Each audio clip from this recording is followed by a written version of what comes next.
Perahu Gaza. Selamat menyaksikan.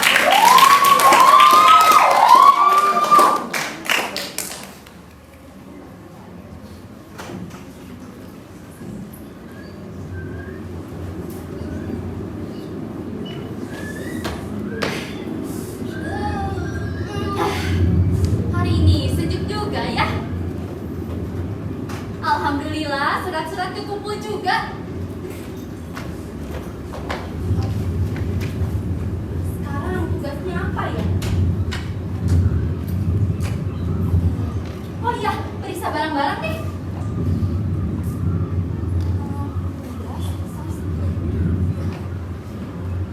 Aman.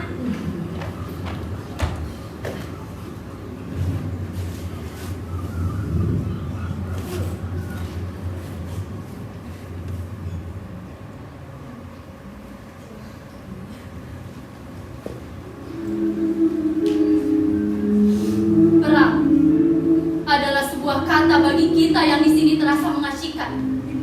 Sebab cuma permainan, cuma game yang bisa kita mainkan kapanpun kita mau, sambil menikmati cemilan dan minuman yang lezat.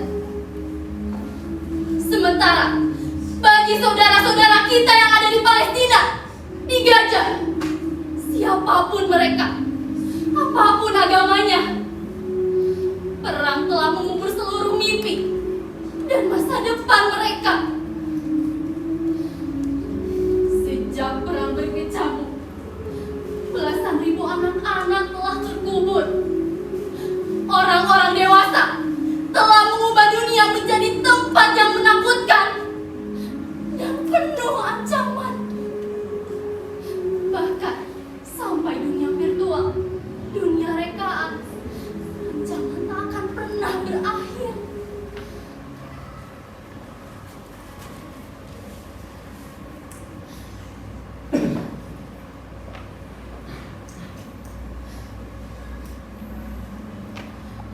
Mengapa Tuhan tak menciptakan bumi yang lain, tanah yang lain, yang hanya dihuni oleh anak-anak, dipenuhi dengan tempat bermain, makanan yang cukup, rumah-rumah yang tentram, dekat persahabatan dan persaudaraan, taman-taman bunga, dan kebun-kebun yang selalu berbuah.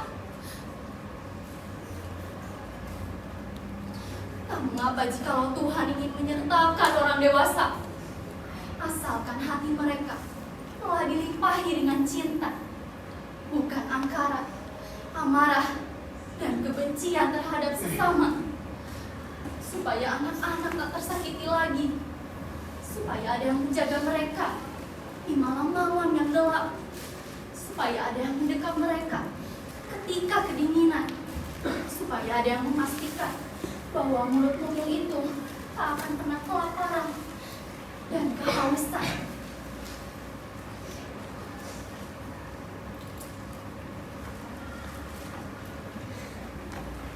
Aku mendapatkan perahu itu beberapa mil dari sini. Berhari-hari aku menyusuri pantai mencari perahu nelayan tua yang sudah tak terpakai lagi.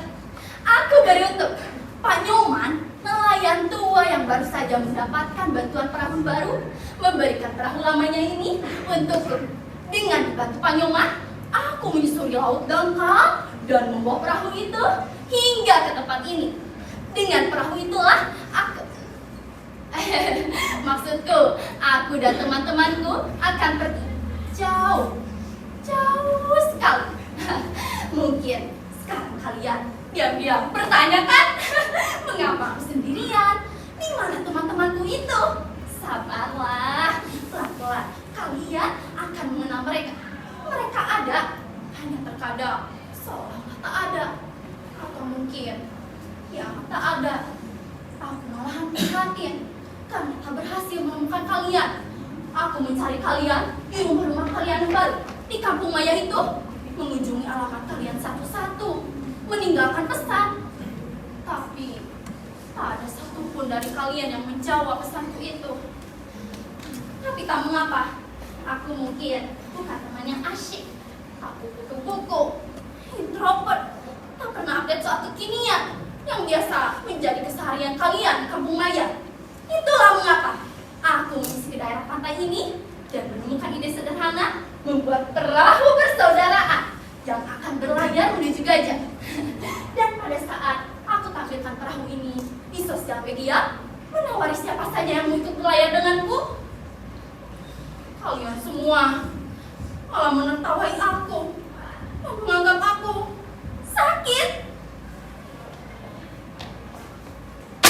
Makanya jangan kebanyakan baca novel, misalnya ngayal melulu. Kasihan, hidup di zaman teknologi, tapi jiwanya masih nenek moyangku seorang pelaut. Urusan gajah, sudah ada yang lebih pantas urusnya. Jangan ngadi-ngadi. Itu barang buat mancing aja jempol. Gimana mau dipakai berlayar? Pelawak. Saya yang lucu.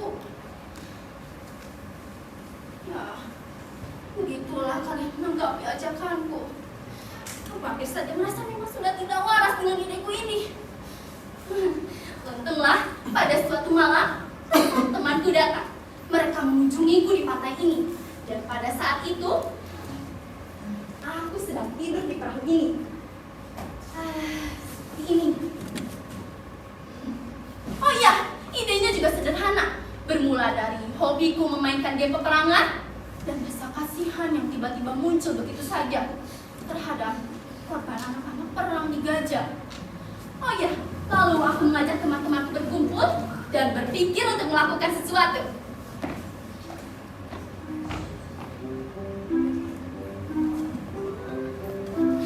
Bagaimana kalau kita mengumpulkan dana atau pakaian atau apa saja selama 1 bulan, lalu kita bawa berlayar? Begitu ucap Meilin. Aku akan membuat sebuah lagu cinta untuk anak-anak di Gajah. Dan lagu itu akan kita sebarluaskan di seluruh akun media sosial. Dari sana, kita dapat empati yang besar dan sejumlah uang untuk membantu Gajah. Bagaimana? Ide jasa ini langsung disetujui oleh Butet. Ya, keduanya memang hobi bermusik. Tapi Joshua sangat spesial. Meski masih belia, dia sering dipercaya untuk membuat komposisi untuk kebaktian di gereja. Kini, aku membayangkan Joshua seperti mewarisi bakat Amadeus Mozart. Lagi-lagi, dengan Ali dan Harun, keduanya mengajak kami untuk membiasakan makan secukupnya dan tidak berpoyak-poyak sebagai rasa hormat dan maaf kami kepada anak-anak yang kelaparan di Gajah. Sedangkan Christine menyarankan agar kami menuliskan surat mengadu kepada Tuhan dan mengirimnya ke Yerusalem, ke tembok ratapan. Sedangkan aku dan Matt mencari perahu untuk melayarkan semua harapan itu.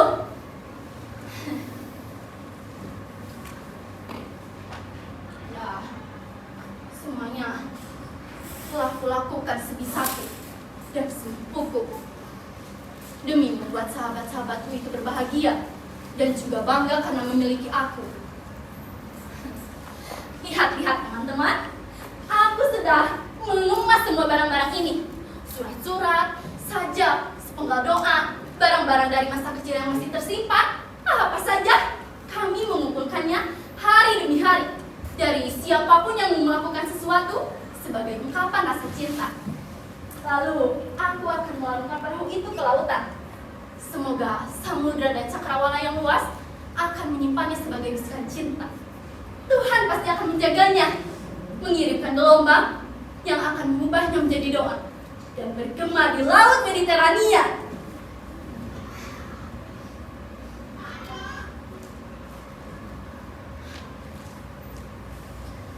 Ya, semuanya telah kulakukan sebisaku dan semampuku demi membuat sahabat-sahabatku itu berbahagia dan juga bangga karena memiliki aku.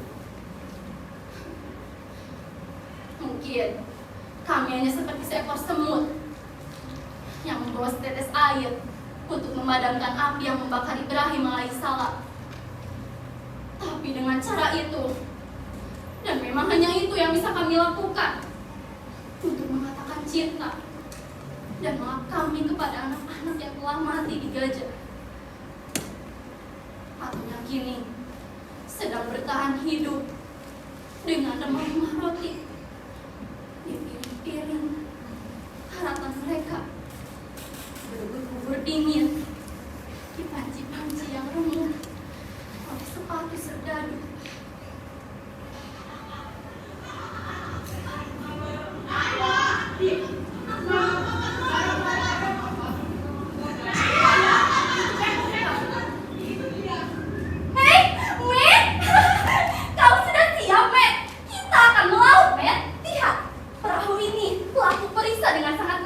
Bagiannya, Prabu juga sudah kutambal dengan lem dan seng.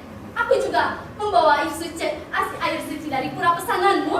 Tak usah khawatir, sahabatmu ini masih cekatan seperti dahulu, bukan? Hei, Joshua, Christine, mengapa kalian diam saja di situ? Ayo, akan kutunjukkan apa yang sudah kulakukan. Kalian berdua pasti akan menyukainya. Iya. Surat-surat sudah kukumpulkan. Sebagiannya juga sudah kukirim melalui pos. Lalu, ini sisa-sisanya akan kita bawa bersama perahu ini. Oh iya, komik kesukaan kalian juga sudah kubawa. Kalian tinggal duduk manis dan nikmati ceritanya. Silakan sahabatku yang tampan dan cantik. Ali, Harun, maafkan aku sahabatku. Aku tak membawa ketapelmu. Aku pikir kita tak akan membutuhkannya lagi karena tidak ada yang harus kau hadang dengan senjata batumu itu. Karena kita akan berada di tengah lautan melihat matahari timbul dan tenggelam. Langit-langit bersih, bintang-bintang cemerlang di hamparan gelap malam. Kalian pasti akan menyukainya. Kau bisa bagus malammu, Harun. Sementara Ali akan mengaji, menjaga kita dari segala yang buruk dan jahat. Hei, Butet! Orasma, rindu kali aku denganmu. Lama tak dengar kamu nyanyi. Dia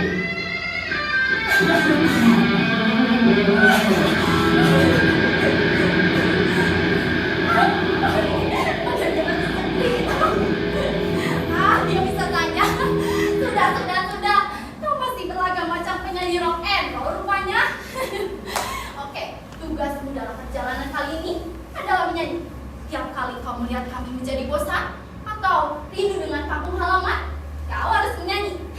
Apa? Catur. Jangan kau ragukan itu. Aku sudah membawanya.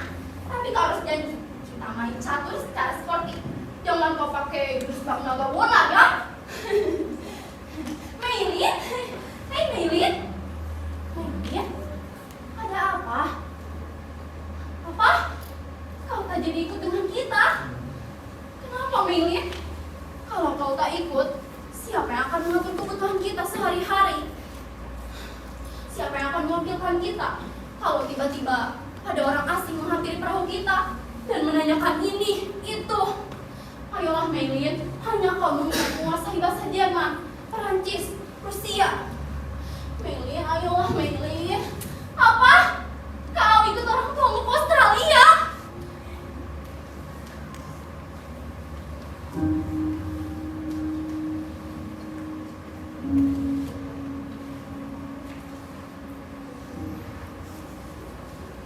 Maylin adalah sahabatku yang tiba-tiba menghilang saat terjadi sebuah kerusuhan. Maid mati karena leukemia. Dia tak tertolong karena ayahnya yang hanya seorang nelayan. Butet juga sudah tidak ada. Dia menjadi korban perkelahian antara dua kelompok pemuda di kota kami, Ali dan Harun. Keduanya kukena dalam olimpiade matematika. 1 tahun setelah mereka kembali ke negerinya, aku melihat keduanya tertangkap sebuah kamera dalam sebuah berita di televisi.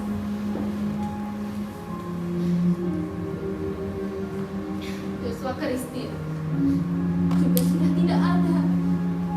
Dia menjadi korban runtuhan gedung oleh ledakan bom.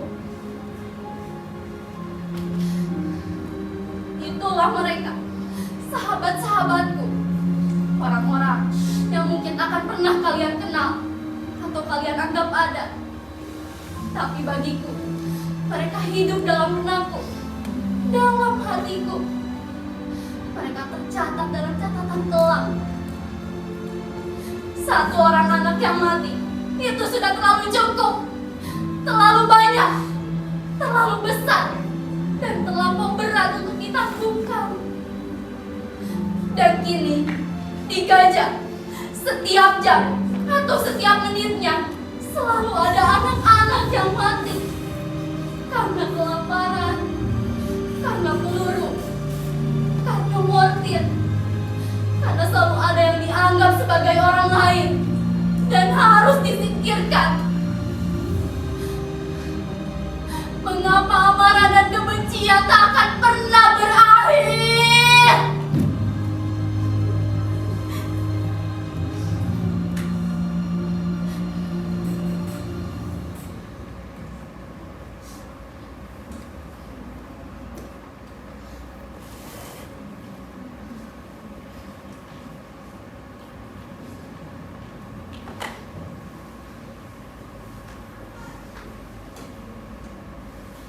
Benda-benda ini aku dapatkan dari sahabatku tadi.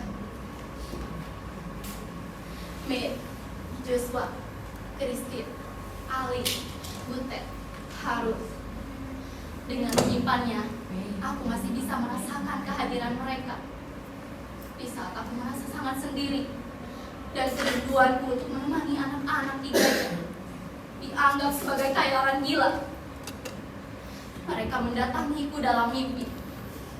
Di sana, kami memiliki sebuah perahu yang dipenuhi oleh selimut, boneka-boneka, pakaian, buku-buku.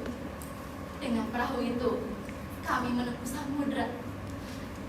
Kami seperti titik putih, semesta kegelapan. Aku ingin sekali ada untuk mereka. Sangat ingin menemani mereka. Maka setiap hari aku pulang sekolah di hari libur seperti ini, aku selalu mengumpulkan barang yang kuanggap bisa menyenangkan anak-anak di Gajah. Aku membayangkannya, mereka akan memelukku dan tersenyum saat menerimanya. Setiap hari kutulis surat rinduku untuk mereka, sekedar menanyakan apa kabar dan menanyakan mereka ingin makan apa. Mungkin kalian pun akan menganggap aku tidak waras. Tapi apa yang bisa kulakukan? Ayahku hanya seorang nelayan. Apa yang bisa kuberikan untuk mereka?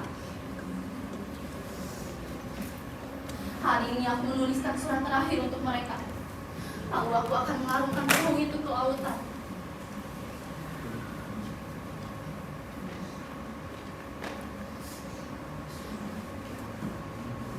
Tuhan, tolong kirimkan kedua tanganku ini ke Gajah, agar aku bisa selalu memeluk saudara-saudaraku di sana. Tolong kirimkan kakiku ini ke Gajah, agar aku bisa selalu menopang saudara-saudaraku yang terkapar di kota hancur yang penuh terbakar. Tolong kirimkan sepasang mataku ini ke Gajah, agar aku bisa menggantikan mata anak-anak yang menangis karena ketakutan dan kehilangan. Tolong kirimkan dadaku ini ke Gajah, agar aku bisa menjadi perisai bagi anak-anak yang diburu mortir dan peluru. Tuhan, tolong kirimkan tubuhku ini ke Gajah dan ubahlah menjadi roti yang tak akan pernah habis, agar tak ada lagi mulut-mulut mungil yang kelaparan di bumimu ini yang penuh angkara.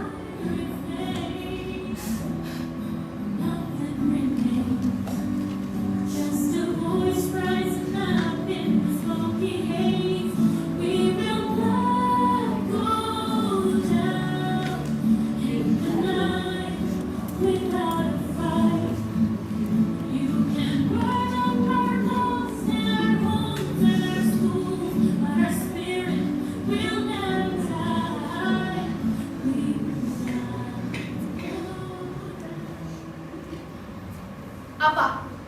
Kalian menanyakan namaku siapa? Namaku Nusantara.